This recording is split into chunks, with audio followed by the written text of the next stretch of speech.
Hello friends, ओम नमः शिवाय। आज हम नल सीक्वेंस कर रहे हैं, ठीक है। तो नल सीक्वेंस क्या होती है? A sequence a n is said to be null sequence if a n approaches to zero as n approaches to infinity. Null sequence के नाम से ही पता लग रहा है कि वो सीक्वेंस जो है जीरो के बराबर आ जाएगी। कब आएगी सीक्वेंस जीरो के बराबर? जब एन जो है इन्फिनिटी की, अब हम लिमिट अप्लाई करेंगे एन अप्रोचेज टू इन्फिनिटी, ठीक है। जैसे मैंने आपको एग्जांपल भी दिया, जैसे आपके पास कोई सीक्वेंस है 1/n, ठीक है। अब आप जब इन्फिनिटी लिमिट अप्लाई करेंगे, मतलब ये है ऐसे है, limit n approaches to infinity a n is equal to limit n approaches to infinity. A n की वैल्यू क्या है आपके पास? 1/n, ठीक है। तो जब आप एन की वैल्यू इन्फिनिटी, तो ये क्या आ जाएगा? एन की जगह इन्फिनिटी आ गया, एंड समथिंग अपॉन में इन्फिनिटी किसके बराबर होता है?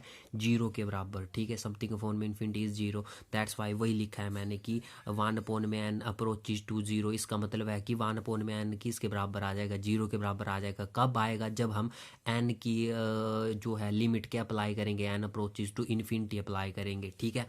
अब हम जो है ये दो थ्योरमें हैं, ठीक है। इन दो थ्योरमों के बेसिस पे ही नल सीक्वेंस के क्वेश्चन होंगे, ठीक है। तो क्वेश्चन तो मैं बाद में अपलोड करूंगा, पहले थ्योरम एंड आप स्टेटमेंटें तो आपको इनकी याद होनी चाहिए, ठीक है। उन्हीं स्टेटमेंटों के अकॉर्डिंग ही आपके जो है क्वेश्चन होंगे, क्योंकि ठीक है।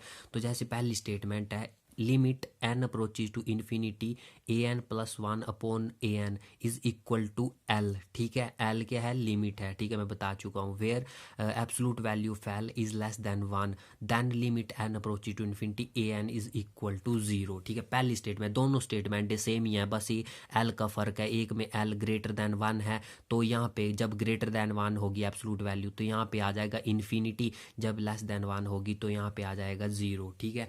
तो यहाँ पे हमने लिखा since absolute value is less than 1 दी हुई है, therefore we choose epsilon greater than 0, ठीक है। ये स्टेप आपको ध्यान रखना होता है, ठीक है। मैं समझा देता हूँ इस स्टेप का क्या मतलब है। ये हमने कोई एप्सिलॉन चूज़ किया जो कि ग्रेटर देन 0 चूज़, ठीक है। एब्सोल्यूट वैल्यू ऑफ एल जो है, अगर हम इसमें एप्सिलॉन की को ऐड कर देंगे, मीन जैसे एब्सोल्यूट वैल्यू ऑफ एल ये ऐसे था, absolute value of L given है हमारे पास लेस देन 1, ठीक है। जब हम इस पे एब्सोल्यूट वैल्यू ऑफ एल पे कोई एप्सिलॉन ऐड कर देंगे, ठीक है, तो ऑटोमेटिकली लेस देन 1 ही रहेगा। क्यों रहेगा? क्योंकि एक तो एल की वैल्यू एब्सोल्यूट वैल्यू लेस है 1 से, ठीक है। साथ में एप्सिलॉन की वैल्यू लाई करती है इसके बीच में, ठीक है, 0 is less than epsilon less than 1, तो ऑटोमेटिकली ये जो है लेस देन 1 ही होगा, ठीक है। There because limit n approaches to infinity दिया हुआ आपके पास ए एन प्लस 1 अपॉन में L, a n plus 1 upon में ए n is equal to L, ठीक है। तो हमने यहाँ पे क्या लगा देना? ये कन्वर्जेंट सीक्वेंस की पूरी डेफिनेशन लगा देनी। There exist a positive real M such that a n क्या है यहाँ पे? ए एन प्लस 1 अपॉन में A N minus of l, यही होती है ना definition. A N minus of L is less than epsilon for every n is greater than और इक्वल टू एम। अब तो ये आपको याद होनी चाहिए, ठीक है। तो ए एन प्लस 1 अपॉन में एन माइनस एल क्या है? एल ही है, ठीक है। एल लिख दिया, is less than epsilon for every n is greater than और इक्वल टू एम, ठीक है। अब यहाँ पे आप फॉर्मूला यूज़ करेंगे, ठीक है। ये फर्स्ट चैप्टर में है फॉर्मूले, रियल एनालिसिस का जो फर्स्ट बुक का फर्स्ट चैप्टर उस पे है, तो मैं जब करवाऊंगा तो तब आपको क्लियर हो जाएंगे। बट ये फॉर्मूला होता है absolute value of A minus of absolute value of b is less than equal to absolute value of A minus of b. तो एब्सोल्यूट वैल्यू ऑफ ए क्या है आपके पास? ये है आगे पूरी पूरी ए एन प्लस 1 अपॉन में A N minus absolute value of B क्या है? एल है, ठीक है। Is less than equal to absolute value of A minus of B लिख दिया हमने पूरा की पूरा एज इट इज़, ठीक है, फॉर्मूला अप्लाई करके, ठीक है। अब ये चीज़ आपने देखा होना, पीछे मैंने लिखा लिमिट जब अप्लाई की थी तो ये चीज़ लेस देन एप्सिलॉन के बराबर थी, ठीक है। ये जब हमने वो अभी कन्वर्जेंट की डेफिनेशन जब लगाई पीछे, ठीक है, तो ये लेस देन एप्सिलॉन, ठीक है। दैट्स वाई हमने क्या लिख दिया? ये less than epsilon for every n is greater than equal to m. अब ये माइनस ऑफ एब्सोल्यूट वैल्यू फैल राइट हैंड साइड पे जाएगा, तो ये पूरा के पूरा क्या बन गया? एन प्लस 1 अपॉन में n is less than absolute value l plus epsilon for every n is greater than equal to m. अब ये जो absolute value of a n है नीचे, ठीक है, ये डिनोमिनेटर में ये यहाँ पे मल्टीप्लाई कर देनी आपने, तो क्या बन गया? Absolute value n plus 1 is less than absolute value of a n into absolute value of l plus epsilon for every n is greater than equal to m, ठीक है। एज इट इज ही चल रहे हैं हम, ठीक है। अब आपने कोई के नंबर, ये जो ये है ना absolute value of l plus epsilon, ठीक है, ये किसके बराबर लिख लेना आपने? के बराबर। ये जो इतनी इतनी टर्म है, ठीक है, के क्या है, एक नंबर है जिसकी वैल्यू किस से है, ये तो इसकी होल वैल्यू पीछे लिखा था मैंने किस से, लेस देन 1 है, तो के की वैल्यू लेस देन 1 ही होगी, ठीक है, ये लिखा है इन्होंने वेयर, ठीक है। तो that's why a n plus 1, ठीक है, absolute value is less than, इसकी जगह क्या आ गया के, और absolute value for n as it is इरा for every n is greater than equal to m. Now ये याद रखना हमेशा, एन की वैल्यू अब हमने यहाँ पे क्या पुट करनी है, एम प्लस 1 एम प्लस 2, क्योंकि ये चीज़ ना सीरीज का चैप्टर है उसमें बड़ी बार यूज़ होगी, ठीक है। तो एन की वैल्यू आपने ये पुट करनी है, n m plus 1 m plus 2 up to सोन लास्ट वैल्यू क्या है एन माइनस 1, ठीक है। तो जब आप एन की वैल्यू जो है ये जो यहाँ पे आई a n plus absolute value फे n plus 1 is less than k is absolute value फे एन, ठीक है। तो जब n की जगह अब आपने पहली वैल्यू क्या है m है, तो n की जगह आपने पहली वैल्यू m पुट की, तो ये चीज़ क्या बन गई, absolute value a m plus 1 is less than k, यहाँ पे रहा, ठीक है, के मैंने लिख दिया, एब्सोल्यूट वैल्यू ऑफ एन की जगह क्या पुट कर रहे हैं आप m, ठीक है, ये पहली वैल्यू हमने डाल दी, ठीक है, एन की, ठीक है। अब आपने दूसरी वैल्यू क्या m plus 2 as it is आपने एम प्लस 2 डाली यहाँ पे इज लेस देन के, और यहाँ पे क्या आ गया एन की वैल्यू, एन की जगह एम प्लस 1, ठीक है, एम प्लस 1 आ गया, ठीक है।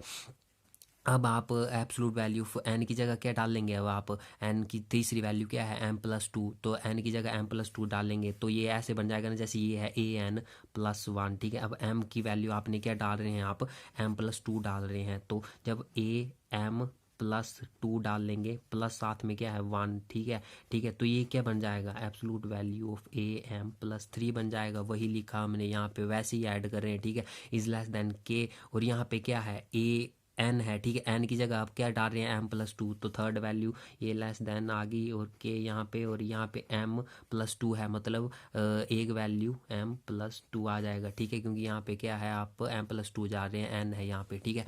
तो समझ गए होने, मैं बड़ा डीपली समझा रहा हूँ आपको, बट इतना आप जानते होने, ठीक है। तो ये अप टू सोन वैसे करके यहाँ पे लास्ट वैल्यू कहाँ तक जाएगी, ये ए एन तक जाएगी, ठीक है, लास्ट वैल्यू, ठीक है, ए एन तक, क्योंकि लास्ट वैल्यू है आपकी एन माइनस 1, ठीक है, एन माइनस 1, तो जब आप एन माइनस 1 डाल लेंगे यहाँ पे, जैसे ए एन प्लस 1 है ना, इसमें एन माइनस 1 डाल लेंगे, तो एन की जगह क्या डाल रहे हैं आप एन माइनस 1 प्लस 1 है, तो ये किसके बराबर आ जाएगा, ए एन के बराबर आ जाएगा, दैट्स वाई हमने यहाँ पे ए एन लिखा, ठीक है, इज लेस देन।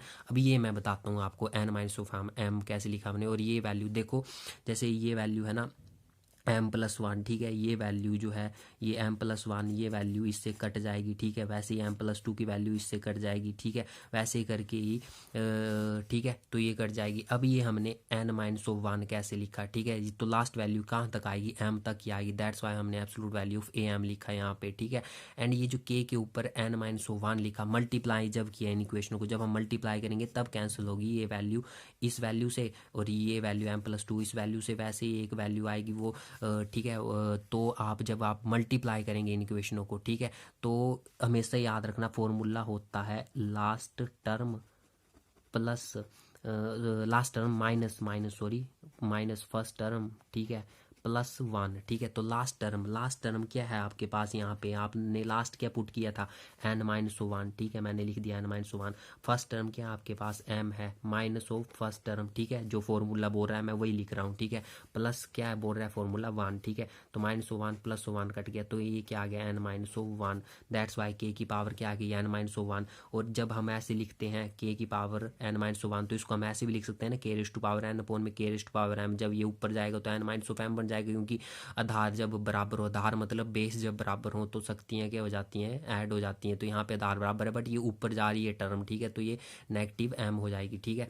तो इसका बोलने का मतलब क्या हो गया कि ए एन की वैल्यू 0 आ जाएगी जब एन की वैल्यू अब इन्फिनिटी अप्रोच करेंगे यहाँ पे, ठीक है, तो ए एन की वैल्यू 0, बिकॉज क्यों बोल रहा है ये, क्योंकि जब हमें पता है कि के की वैल्यू लेस देन 1 है, मैंने यहाँ पे भी आपको क्लियर कर दिया है ये, ठीक है। तो जब आप एक बार इसको खुद लिख के करेंगे तो आपको पूरी थ्योरम क्लियर हो जाएगी, के की वैल्यू लेस देन 1 है, दैट्स वाई यहाँ पे ये लिखा है इन्होंने कि 0 इज लेस देन के की वैल्यू 1 से कम है। तो जब भी आप एन की वैल्यू इन्फिनिटी अप्रोच करेंगे ना, ये एन की वैल्यू जब इन्फिनिटी अप्रोच करेंगे तो के की वैल्यू 1 से कम हो, जब भी के की वैल्यू 1 से कम हो, मतलब कोई भी यहाँ पे नंबर ये हो सकता है, ठीक है, तो जो उसकी वैल्यू 1 से कम हो, मान लो 1 से कम मतलब 0.5 लिख दिया हमने, और रेस टू पावर एन हो, एंड लिमिट आप अप्लाई कर रहे हो एंड अप्रोच टू इन्फिनिटी, ठीक है, यही बोल रहा हूँ मैं, ठीक है, जब भी आप ये चीज़ कर रहे हो अप्लाई इन्फिनिटी, ठीक है, तो वो चीज़ उसकी वैल्यू क्या आ जाती है, जब आप इन्फिनिटी अप्लाई करते हैं तो इसकी वैल्यू जीरो के बराबर आ जाती है। बट जब उल्टा हो, जब के की वैल्यू ग्रेटर हो, मतलब यहाँ पे क्या हो, limit n approaches to infinity to हो, मतलब ग्रेटर दैन किससे हो, वन से हो, ठीक है। तो यहाँ पे मान लो टू है, ठीक है, two raise to the power है आपकी एन। जब आप इन्फिनिटी अप्लाई करेंगे इसकी लिमिट, तो ये किसके बराबर आएगी, तो ये हमेशा याद रखना इन्फिनिटी के बराबर ही आएगी। तो यही बोलने का मतलब हुआ कि जब हमने एन की वैल्यू इन्फिनिटी अप्रोच की तो ये ए एन की वैल्यू क्या आ गई, जीरो। क्योंकि क्यों आई, क्योंकि के की वैल्यू ऑटोमेटिकली एक से कम है, हम प्रूव कर चुके हैं पीछे, ठीक है। तो एन की जब हमने एन इन्फिनिटी किया तो ठीक है, एन की वैल्यू जीरो आ गई जब हमने एन इन्फिनिटी किया। तो इसका बोलने का मतलब क्या हो गया कि ये limit n approach to infinity a n is equal to zero, ठीक है। ये होगी फर्स्ट थ्योरम जो मैंने आपको बताई। अब हम नेक्स्ट वीडियो में अगली थ्योरम करेंगे।